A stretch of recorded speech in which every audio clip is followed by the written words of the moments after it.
avait tellement de pression depuis ce dernier mois que j'ai pas eu un seul moment tranquille où j'y pensais pas, et clairement de pouvoir enfin lâcher la pression en étant champion du monde, c'était quelque chose d'assez plaisant. Il n'y avait pas d'émotion en fait, c'était juste une plénitude totale.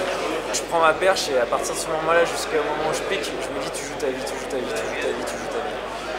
Jusqu'au moment où je pique, où ça passe, et putain, chaque fois que je pense à ce saut, je me dis il aurait dû ne pas passer, mais il est passé. C'était le moment le plus intense de ma vie, clairement.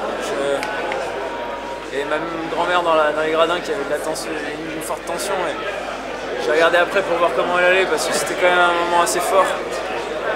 Mais c'était un soulagement mais tellement énorme de passer, parce que vous imaginez, si je passe pas, je suis rien.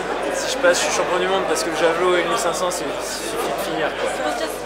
Donc tout se jouait là, et de la chance, de la réussite, je sais pas ce que c'est, mais je veux pas savoir, c'est passé. Quelle passion, quoi.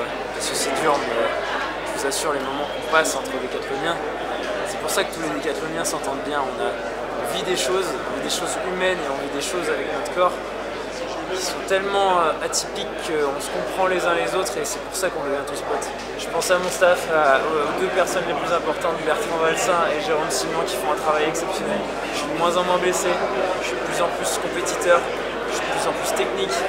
Il faut mettre tout en place pour que je sois bien, et puis à tout mon entourage qui me supporte quand je suis stressé, ça c'est pas facile déjà, et qui m'apporte énormément. J'ai toujours dit que mon meilleur point fort, ça avait été dès le début de bien m'entourer, et je le dis toujours, sans mon entourage, j'en serais pas du tout là. Ma plus grosse motivation dans l'athlète, c'est de sentir que je progresse, et on voit que je progresse chaque année.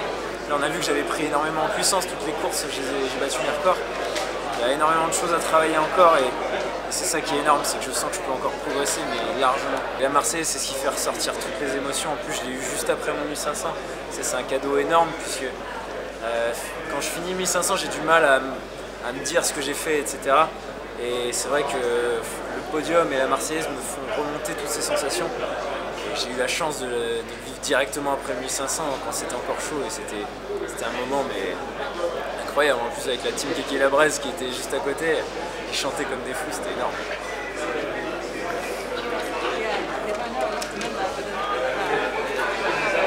C'est parti.